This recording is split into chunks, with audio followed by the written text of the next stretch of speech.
Now, new topic is conditional probability. ये तुम्हारा first topic है इन 12th क्लास कि कंडीशनल प्रोबेबिलिटी कैसे फाइंड आउट करते हैं. तो इसमें सबसे पहला फॉर्मूला होता है हमारे पास P of A oblique B which is equal to P of A intersection B upon P of B. P of B oblique A is equal to P of A intersection B upon P of A. Find the probability of A whenever probability of B has already given. Similarly, find the probability of A कीजिएगा B आ जाएगा यहां पर whenever probability of A has already given. जो oblique से पहले है इसकी probability find out करनी है और ये वैल्यू तुम्हें गिवन है. अब गिवन और फाइंड आउट, जैसे मैंने कहा कि भाई मेरे पास कुछ टिकट्स हैं जिन पे नंबर है 1 to 10. मैंने कहा find the probability number is more than 5. एक बीच में से आवाज आई कि चलो एक कंडीशन लगाते हैं, दैट इज गिवन दैट. ये कंडीशन दे देते हैं कि जो नंबर है वो इवन नंबर है, नंबर इज इवन नंबर. तो जब हम इस क्वेश्चन को सोल्व करेंगे तो सबसे पहले जिसकी प्रोबेबिलिटी तुम्हें फाइंड आउट करनी है उस इवेंट को हम ए लेट करेंगे. तो हमें ए की फॉर्मूला याद करना पड़ेगा. ए be the event that number is more than 5. B the event that जो गिवन है number is even number.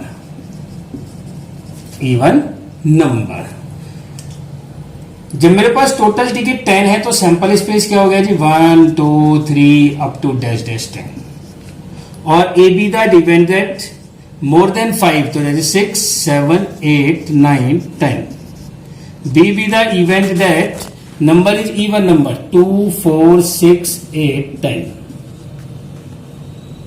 Now B find out A intersection B, that is 6 8 10. 6 8 10. हमें वैल्यू फाइंड आउट करनी है P of A oblique B which is equal to P of A intersection B upon P of B. तो P of A intersection B का मतलब 1 2 3. तो favourable outcomes कितने हो गए 3 और टोटल कितने हैं 10 10. Dividing by P of B में कितने केस है 1 2 3 4 5 और टोटल कितने हैं 10 10 से 10 cancel. That is required probability is 3/5. Next question is a black and red die are rolled. Find the condition probability of obtaining a sum greater than 9 given that the black die result in a 5. देखो जी एक मेरे पास black dye है और एक मेरे पास red dye है. मुझे probability जो निकालनी है वो किसकी निकालनी है सम ग्रेटर देन 9. तो सबसे पहले क्या करोगे let A be the event that number the sum of numbers greater than 9. ठीक है जी. B be the event that black die resulted in a 5. देखो सबसे पहले सैंपल स्पेस दैट इज 36 क्योंकि 2 डाई को रोल किया है तो 6 की पावर 2 दैट इज 36. सेकेंडली ए जब हम 2 डाई थ्रो करते हैं तो हमारे पास जो maximum some of the numbers होता है वो 12 होता है. 12 11 10. ठीक है वो कह रहा है ग्रेटर देन 9 तो हमारे ये केस होंगे. इसमें हमारे पास 1 केस होता है, इसमें हमारे पास 2 केस होते हैं, इसमें हमारे पास 3 केस होते हैं. तो टोटल कितने हो गए 6 केसेस. तो उनको लिखते हैं 4 6 5 5 64566566। दूसरा मेरे पास है, वो कह रहा है रिजल्ट, मतलब इस वाली डाई पर 5 आना चाहिए। तो ये तो 5 फिक्स हो गया। अब इसमें जो न्यूमेरिकली वैल्यू है वो 1 से लेकर 6 तक कोई भी आ सकती है।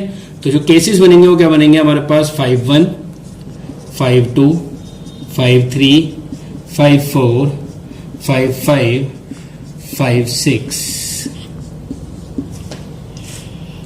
वेयर यहां पर A intersection B find out करेंगे, तो ए इंटरसेक्शन बी कहां आएगा, ये दो वैल्यूज में आएगा। देखो एक तो 55 आ रहा है और एक 56 आ रहा है, क्योंकि पहली वाली दो वैल्यू में यहाँ 5 है, तो ये दो केसेस आ गए। तुम निकालना क्या है, P of A oblique B which is equal to P of A intersection B upon P of B। अब A intersection B 2 cases upon total 36। P of B के लिए 1 2 3 4 5 6 6 अपॉन 36, ये कैंसिल, डेट इज 1/3। ये आपका answer आ गया। A die is thrown twice and sum of the numbers appearing is observed to be 6. What is the conditional probability that number 4 has appeared at least once? At least once. तो देखो एक die को हमने 2 बार throw किया, तो हमारे पास total sample space कितने हो गए, 36। अब कंडीशन वही, let A be the event that, क्योंकि जिसकी प्रोबेबिलिटी निकालनी है उसे ए इवेंट लेट करना है, number 4 appeared at least once. B be the event that sum of the numbers appearing to be 6. So therefore A is the, देखो जी मेरे पास 2 डाई है, वो कह रहा है कि कम से कम एक पे 4 होना चाहिए, तो हम पहले मान के चलते हैं पहले वाले पे 4 है, तो 4 1 4 2 4 3 4 4 4 5 4 6। अब दूसरे वाले पे 4 मान के चलते हैं, तो यहाँ 1 to 6 कोई भी नंबर आ सकता है, तो 1 4 2 4 3 4 4 4 तो ऑलरेडी लिया ही हुआ है, तो 5 4 6 4। B be the event sum of the number is observe 6 का मतलब कितने केसेस बनेंगे हमारे पास, 1 से स्टार्ट करते हैं, 1 5 2 4 3 3 4 2 5 1। अब क्या निकालते हैं हम, A intersection B, that is 2 4 और 4 2। P of A oblique B which is equal to P of A intersection B upon P of B। तो P of intersection B का मतलब ये हो गया 2/36, P of B 1 2 3 4 5/36, that is 2/5। देखो question में वैसे तो कंडीशनल प्रोबेबिलिटी वर्ड लिखा आता है, इनकेस यदि क्वेश्चन में कंडीशनल प्रोबेबिलिटी वर्ड लिखा नहीं आता है, तो आपको 2 चीज ध्यान रखने हैं कि यदि क्वेश्चन में फाइंड द प्रोबेबिलिटी के साथ गिवन दैट गिवन हो, गिवन दैट मतलब फाइंड द प्रोबेबिलिटी और एक गिवन दैट, यदि 2 वर्ड ये दे रखे हैं, तो इसका मतलब वहां पर तुम्हारी क्या होगी, कंडीशनल प्रोबेबिलिटी अप्लाई होगी। क्वेश्चन है consider the experiment of the tossing a coin. तो इसमें क्या है कि एक एक्सपेरिमेंट है, और वो कह रहा है कि यदि कॉइन पर यदि हेड आता है तो हमने कॉइन को दोबारा टॉस किया है, यदि टेल आता है तो हमने एक डाई थ्रो की है, तो find the condition probability and given that. देखो यदि क्वेश्चन में कभी भी एक्सपेरिमेंट वाला क्वेश्चन आता है और उसमें यदि इक्वली लाइकली इवेंट गिवन है, तो हमें इक्वली लाइकली इवेंट के बेस पे क्वेश्चन करना है, जैसा अभी तक हमने किए थे। इनकेस यदि इक्वली लाइकली इवेंट गिवन नहीं है, तो हमें क्वेश्चन कैसे करना है वो जरा देखेंगे अब। तो सबसे पहले हमने क्या किया, एक कॉइन को टॉस किया, जब कॉइन को टॉस किया तो हेड और टेल आया, और जब हमने कॉइन यदि शो करता है हेड को, तो हमने कॉइन को दोबारा टॉस किया है, तो हेड के साथ है तो हेड आएगा या टेल आएगा, और यदि टेल आता है तो टेल के साथ 1 2 3 4 5 6, क्योंकि वो कह रहा है कि डाई थ्रो करी है। तो हमारे पास जो सैंपल स्पेस बन गया वो क्या बन गया हमारे पास, H H H T T1 T2 T3 T4 T5 T6, ये केस बनेंगे जी। देखो हेड आने की प्रोबेबिलिटी 1/2, हेड आने की प्रोबेबिलिटी टेल आने की वैल्यू 1/2, ये भी 1/2 इंटू 1/2 क्या हो गया 1/4 हो गया, ये 1/2 इंटू 1/2 क्या हो गया 1/4 हो गया, ये 1/2 और बनाने की प्रोबेबिलिटी क्या होती है डाई में 1/6, तो 1/2 इंटू 1/12 क्या हो गया, 1/2 इंटू 1/6 क्या हो गया 1/12, तो ये सारी वैल्यू क्या आ गई 1/12 आ गई। तो किसी की वैल्यू हम यदि फाइंड आउट करते हैं जैसे P ऑफ एच एच, तो इसकी probability 1/4, P of H T की प्रोबेबिलिटी 1/4 और probability of T1 T2 probability of T3 probability of T4 probability of T5 probability of T6, इनकी सबकी जो प्रोबेबिलिटी है वो 1/12 होगी। अब देखो हमें क्या करना है, let A be the event that, जो ए लेट करना है वो क्या करना है, जिसकी प्रोबेबिलिटी निकालनी है, die so a number is greater than 4, die so number greater than 4, B be the event that there is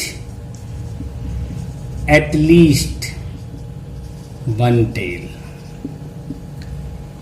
come से कम एक टेल आनी चाहिए। तो देयर फोर ए, यदि मैं सेट की बात करूं तो ए में क्या आएगा ग्रेटर देन 4, ग्रेटर देन 4 का मतलब 250 कर रहा है तो T5 और T6, और बी के लिए क्या है एटलीस्ट वन टेल, कम से कम एक टेल होना चाहिए। तो हमारे ये केस हो गए H T T1 T2 T3 T4 T5 और T6। P of A intersection B की वैल्यू क्या आएगी T5 और T6। तो देखो P of A oblique B is equal to क्या हो गया P of A intersection B upon P of B. देखो यदि इक्वली लाइकली इवेंट होता तो हम क्या करते हैं कि 2 अपॉन टोटल से डिवाइड कर देते, लेकिन यहाँ इक्वली लाइकली तो गिवन है नहीं। अब क्या करेंगे, देखो P ऑफ ए इंटरसेक्शन में T5 और T6, T5 की वैल्यू कितनी थी हमारे पास 112 और इसकी 1/12, तो 1/12 प्लस 1/12। P ऑफ बी की वैल्यू क्या है मेरे पास, ये सारी वैल्यू गिवन है। तो देखो H T probability of H T क्या है 1/4 और ये तो सारी वैल्यू सेम ही है, तो ये 6 टाइम ऑफ 1/12, तो ये वैल्यू आ गई 2/12, 4 एलसीएम 1 + 2, 2/12 इंटू 4/3, तो ये वैल्यू क्या जाएगी 2/9, ये आपका आंसर। यदि क्वेश्चन में यहां पर इक्वली लाइकली इवेंट लिखा होता तो क्या होता, देखो P ऑफ ए की वैल्यू कितनी है, यहां पर हमारे पास 2 केस डिवाइडिंग बाय, टोटल कितने केस हैं 2 4 6 और 2 8, 2/8। P ऑफ बी, बी के कितने केस हैं 1 2 3 4 5 6 7, 7/8, 8 से 8 कट गया, वैल्यू क्या आ गई 2/7। तो यदि क्वेश्चन में इक्वली लाइकली इवेंट गिवन है तो आपको इस मेथड से करना है, यदि नहीं गिवन है तो जो मैंने पहले क्वेश्चन कराया उस वाले मेथड को अप्लाई करना है।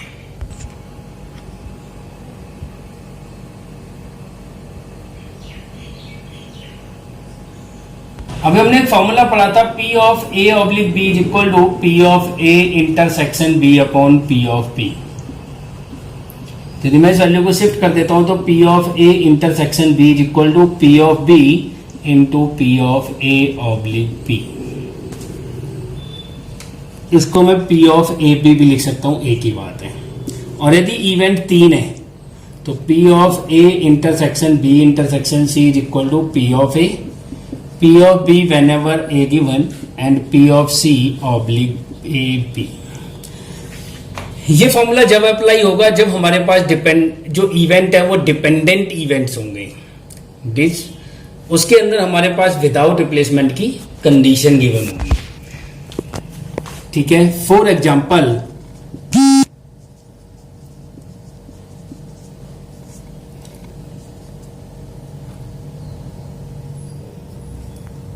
two cars are drawn from a well shuffled deck of 52 cars